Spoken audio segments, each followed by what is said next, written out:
صل على سيدنا ومولانا محمد.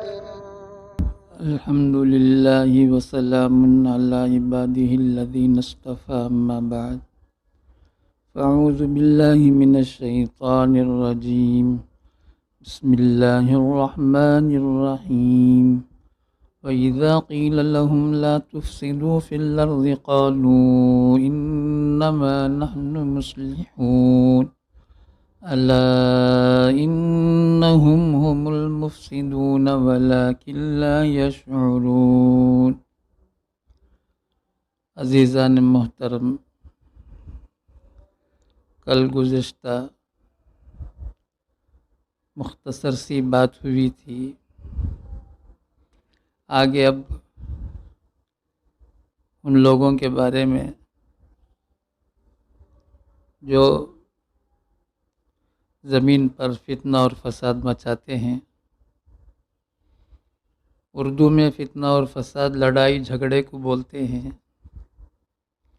قرآن پاک اور احادیث شریفہ میں جہاں بھی فتنہ اور فساد کا لفظ آئے گا اس سے مراد بے دینی یا بد دینی ہے، چاہے وہ کسی بھی قسم کی ہو، چاہے وہ معاملے میں ہو، چاہے وہ معاشرے میں ہو، اخلاق میں ہو. تو کسی بھی قسم کی گراوٹ شریعت مطہرہ کے خلاف فتنہ اور فساد کہلاتا ہے. شریعت مطہرہ یہ ایک ایسی چیز ہے جو دنیا کے نظام کو امن و امان، سلامتی عطا کرتی ہے. اگر یہ چیز فوت ہو جائے تو کوئی قانون دنیا کو امن و امان، امن و سلامتی دے نہیں سکتا ہے. آج دنیا خوب دیکھ رہی ہے، قانون اپنی جگہ ہے، قانون شکنی اپنی جگہ ہے، اور قانون شکنی جسے قانون توڑنا بولتے ہیں فخر کے ساتھ آج کیا جا رہا ہے. جدھر دیکھو ادھر فتنہ اور فساد، یعنی قانون شکنی. ایک تو شریعت مطہرہ کے خلاف جو نظام شریعت ہے یہی نظام عالم ہے.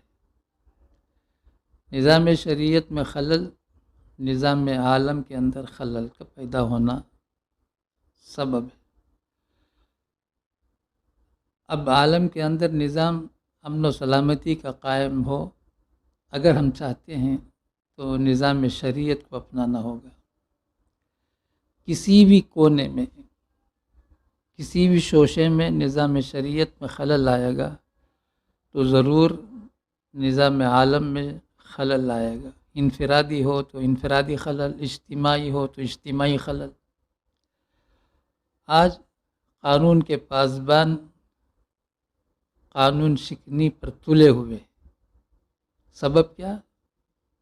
شریعت مطہرہ کو چھوڑ دیا، نظام شریعت کو چھوڑ دیا. روزانہ ہم نت نئے باتیں سنتے ہیں، خبریں سنتے ہیں، اعلانات سنتے ہیں جس میں کتنی قانون شکنی ہے. قانون گویا کہنے والے نے کہا ہے چند حروف اور نقوش کے نام رہ گئے. قانون صرف حروف اور نقوش کے نام رہ گئے. قانون کا نافذ ہونا آج گویا دنیا یہ بتانا چاہتی ہے کہ کوئی چیز ہی نہیں. تو اب کفار مکہ، مشرکین مکہ، منافقین جب لوگوں کو شریعت سے ہٹ کر، نبی علیہ السلام کی تعلیمات سے ہٹ کر کوئی بات کرتے ہیں تو ان سے کہا جاتا ہے دیکھو فساد نہ کرو. وَإِذَا قِيلَ لَهُمْ لَا تُفْسِدُوا فِي الْأَرْضِ. یہ کون کہنے والے ہیں؟ شارع علیہ السلام میں رحمت للعالمین ہیں، ہادی عالم ہے. یا صحابہ ہیں، اور ہر دور میں جو صحابہ کی صفات لیے ہوئے جی رہے ہیں، جب بھی لوگوں سے کہتے ہیں بھئی یہ فتنہ و فساد چھوڑو، تو وہ فوراً کیا جواب دیتے ہیں؟ بڑی عجیب انداز میں جواب دیتے ہیں، وَإِذَا قِيلَ لَهُمْ لَا تُفْسِدُوا فِي الْأَرْضِ قَالُوا إِنَّمَا نَحْنُ مُصْلِحُونَ۔ بڑی تاکید کے ساتھ یہ بولتے ہیں ہم ہی تو اصلاح کرنے والے۔ اب وہ کہنے والے جو کہہ رہے ہیں کہ فساد نہ کرو، فتنہ نہ کرو، یعنی تعلیمات محمدیہ کے خلاف کوئی کام نہ کرو، تو وہ کہتے ہیں نہیں، ہم تو اصلاح کرتے ہیں۔ افساد کا نام اصلاح رکھ رہے ہیں، فساد کا نام صلاح رکھ رہے ہیں۔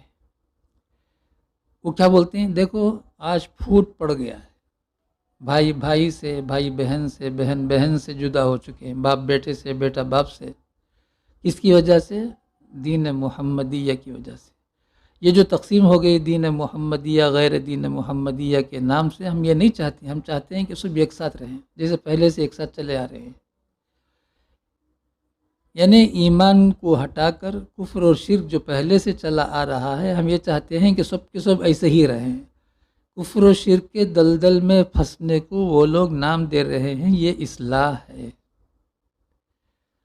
اب خالق کائنات، مالک رب ذوالجلال، جو کلام الہی میں اعلان کرتا ہے الا سنو خبردار انہم ہم المفسدون، جیسے تاکید کے ساتھ ان لوگوں نے کہا کہ ہم اصلاح کرنے والے ہیں، اللہ تعالیٰ اس سے بڑھ کر شدت کے ساتھ رد کرتے ہیں کہ نہیں، یہی لوگ فسادی ہیں، فساد کرنے والے۔ یہ ایک چیز بھی مثال کے طور پر، یہ ایک جگہ ایک آدمی کو بولتا ہے کہ جھوٹ بولو، یہ جھوٹ بولو جو بولتا ہے یہ فساد کرتا ہے۔ تم اس طرح سے جھوٹ بول دو، کامیاب ہو جاؤ گے، اس موقع پر تمہارا کام بن جائے گا۔ اب وہ جو بول رہا ہے جھوٹ بولو، یہ جھوٹ بولو یہ فساد ہے۔ اب جھوٹ بولنے والے کو اللہ تعالیٰ فسادی بتا رہے ہیں۔ جو کوئی بھی چیز ہو، جتنی بھی گری ہوئی گراوٹ کی حرکتیں ہیں، وہ ساری چیزیں فساد کی۔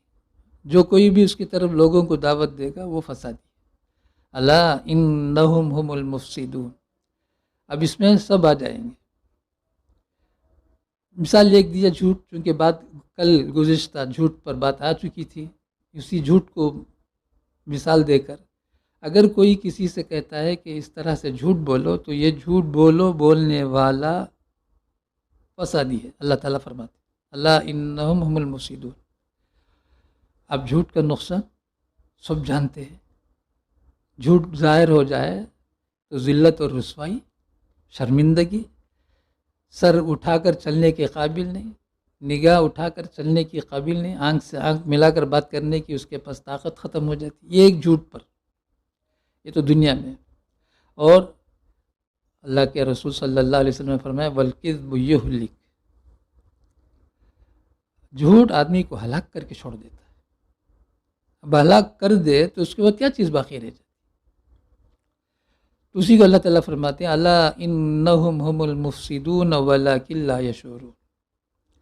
ان کو شعور بھی نہیں، یعنی احساس بھی نہیں ان کو کہ ہماری وجہ سے فساد پھیل رہا ہے، ہماری وجہ سے فتنہ کھڑا ہو رہا ہے۔ یعنی لوگ بے دینی کی طرف، تعلیمات محمدیہ علی صاحبہ الصلوات والتسلیم کے خلاف ہماری محنت ہو رہی ہے، تو یہ تو فساد ہے، اور اس کی وجہ سے نظام میں خلل آئے گا، نظام عالم میں خلل آئے گا۔ جیسے کہ خلل ہی خلل نظر آتا ہے، جہاں دیکھو ادھر گھر کا نظام خلل، محلے کا نظام میں خلل، ہر نظام میں خلل ہے۔ یہ خلل کیوں آیا؟ شریعت مطہرہ کو چھوڑنے کی وجہ سے۔ جب شریعت مطہرہ کو چھوڑیں گے، لازمی نتیجہ ہے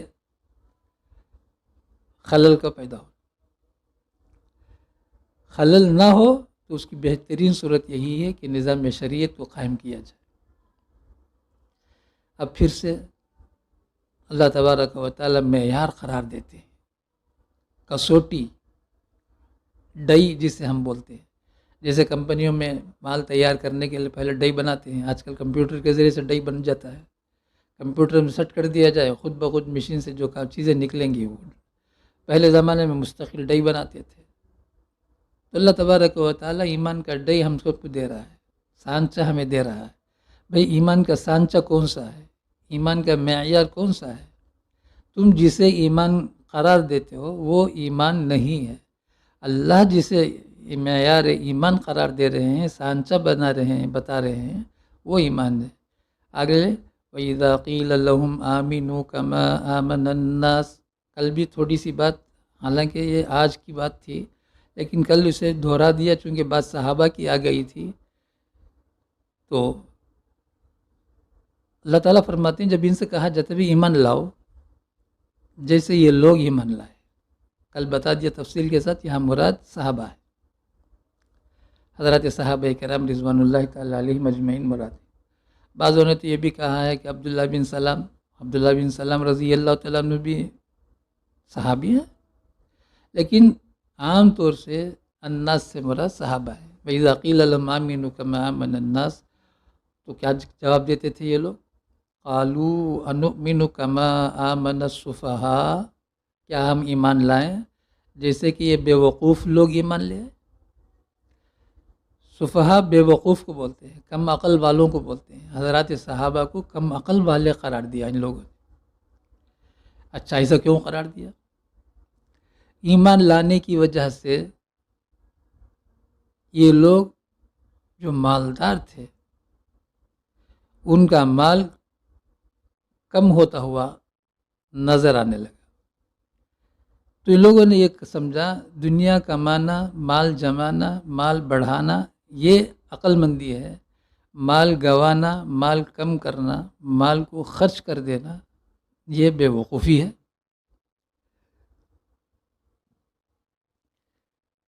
جبکہ اللہ تبارک و تعالیٰ نے قرآن پاک میں بڑے اچھے انداز میں بہت سمجھایا کہ بڑا ڈبل ملے گا، اور جو خرچ کیے ہو اس کا بدل فوراً ملے گا. وَمَا أَنفَقْتُم مِّن شَيْءٍ فَهُوَ يُخْلِفُهُ. کیسے صحابہ تھے مال کے اعتبار سے، لیکن کہاں آ کر پہنچ گئے. تو یہ جو مال میں کمی آئی، مال کی کمی کو ان لوگوں نے بے وقوفی سمجھا، اور مال کی جو بڑھوتری ہے اس سے ان لوگوں نے نہیں سمجھا. بھائی مال کی بڑھوتری کسے بولتے ہیں؟ مال کا اضافہ کسے بولتے ہیں؟ ما عندکم ینفد وما عند اللہ باق. یہ اچھا سمجھا حضرات صحابہ نے. ہمارے پاس جو رہ گیا وہ فنا ہونے والا ہے، جو اللہ کے پاس پہنچ گیا وہ باقی رہنے والا ہے، اور اس میں اضافہ ہونے والا ہے، اضافہ ہی اضافہ ہے. تو ما عندکم ینفد وما عند اللہ باق. اللہ تعالیٰ نے جیسا فرمایا، جیسے کہ ایک حدیث ہے، اسی پر بات کو ختم کر لیتے ہیں. ایک مرتبہ نبی علیہ السلام نے حضرت ام المومنین عائشہ صدیقہ رضی اللہ تعالیٰ عنہ سے پوچھا، اس دن بکرا ذبح ہوا تھا، پوچھا کیا بچا ہے؟ کہا کہ اتنا سا گوشت بچا ہے، اور بقیہ کیا ہوا؟ کہا ہم نے خیرات کر دیا. تو اللہ کے رسول صلی اللہ تعالیٰ علیہ وسلم نے فرمایا جو خیرات کر دیا وہ باقی رہا، یہ جو بچا ہے یہ فنا ہے، اس پر فنا ہے، یہ فرمایا. اس طرح سے نبی علیہ السلام نے صحابہ کو تربیت کیا ہے. انہیں دنیا جیسا کہ شروع میں بات آئی تھی مچھر کے پر کے برابر بھی نہیں. آج دنیا ہی کو ہم اصل قرار دے کر اسی کی ترقی کو اصل ترقی قرار دیا جا رہا ہے، جس کی وجہ سے آج پورا نظام عالم درہم برہم ہے. اللہ ہماری حفاظت فرمائے، اور وہ ایمان ہمیں نصیب فرمائے جو صحابہ کو اللہ تعالیٰ نے عطا فرمایا تھا. وآخر دعوانا الحمدللہ رب العالمین. سبحان اللہ. اللہم فقہنا فی الدین وعلمنا القرآن الحکیم. آمین.